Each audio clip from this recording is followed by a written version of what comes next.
পরিস্থিতি বিবেচনায় বিশ্বকাপ খেলতে বাংলাদেশ দলের ভারতে না যাওয়াই উচিত মনে করছেন বিসিবির সাবেক পরিচালক খালেদ মাহমুদ সুজন। টাইগারদের সাবেক টিম ডিরেক্টরের প্রত্যাশা, মুস্তাফিজ ইস্যুতে জেদ বাড়িয়ে বিশ্বকাপে আরও ভালো খেলবে লিটন মুস্তাফিজরা। আইপিএলের দলে মুস্তাফিজুর রহমানকে খেলতে না দেওয়ার ঘটনায় জল গড়িয়ে গেছে বহুদূর। আসছে বিশ্বকাপে পুরো বাংলাদেশ দলের নিরাপত্তা নিয়েই শঙ্কায় বিসিবি। সেই শঙ্কার কথা 2 দফা চিঠির মাধ্যমে বিশ্ব ক্রিকেটের সর্বোচ্চ সংস্থা আইসিসিকে জানিয়েছে বাংলাদেশ ক্রিকেট বোর্ড। এই ঘটনার প্রতিক্রিয়ায় টাইগারদের সাবেক টিম ডাইরেক্টর খালেদ মাহমুদ সুজন বললেন, নিরাপত্তা ইস্যুতে ভারতে খেলতে না যাওয়াই উচিত হবে বাংলাদেশ দলের।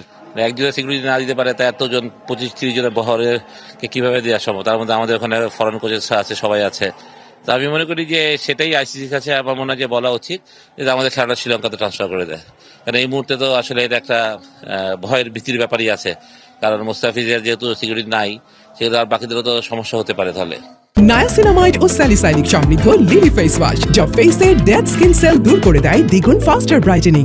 সুজনের মতে বিশ্বকাপের আগে এরকম ঘটনার জন্য যতটা না দায়ী ভারতীয় ক্রিকেট বোর্ড, তার চেয়ে বেশি দায়ী ভারতের রাজনীতি। এটা তো বিসিসিআই কতটুকু করেছে সেটা আমি বলতে পারবো না। এটা তো বলে সাধারণ মানুষ বা যারা রাজনৈতিক দলগুলো নেই, আমি যতটুকু শুনলাম তারাই এগুলো নিয়ে অনেক আন্দোলন করেছে। শাহরুখ খানকেও তারা করেছে, কেকেআরের মালিককে। তো এরা পুরো রাজনৈতিক ব্যাপারটাই হয়েছে, রাজনৈতিক ভাবেই হয়তো জিনিসটা হয়েছে, যেটা কোনোভাবেই কাঙ্ক্ষিত না। খেলাধুলার মধ্যে রাজনীতি কেন আসবে? আসলে এত দেশের প্লেয়াররা যাচ্ছে, সেটা প্রবলেমটা খালি মুস্তাফিজ গেলে কেন প্রবলেম হবে? এরই মধ্যে ঘোষণা করা হয়েছে টাইগারদের টি-20 বিশ্বকাপ দল।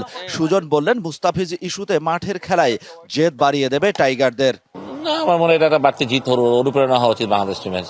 যে মুস্তাফিজের এটা একটা বাড়তি অনুপ্রেরণা হওয়া উচিত পুরো দলের। ধন্যবাদ। খালেদ মাহমুদ সুজন যেটা বলছিলেন, মুস্তাফিজ ইস্যুতে বিশ্বকাপে বাংলাদেশ দলের জন্য বড় একটা অনুপ্রেরণা হতে পারে এবং অনুপ্রেরণাটাই হওয়া উচিত। সেই জিতটা কাজে লাগিয়ে ভালো খেলা উচিত বাংলাদেশ দলের। Shahan Papon, DBC news, Sylhet.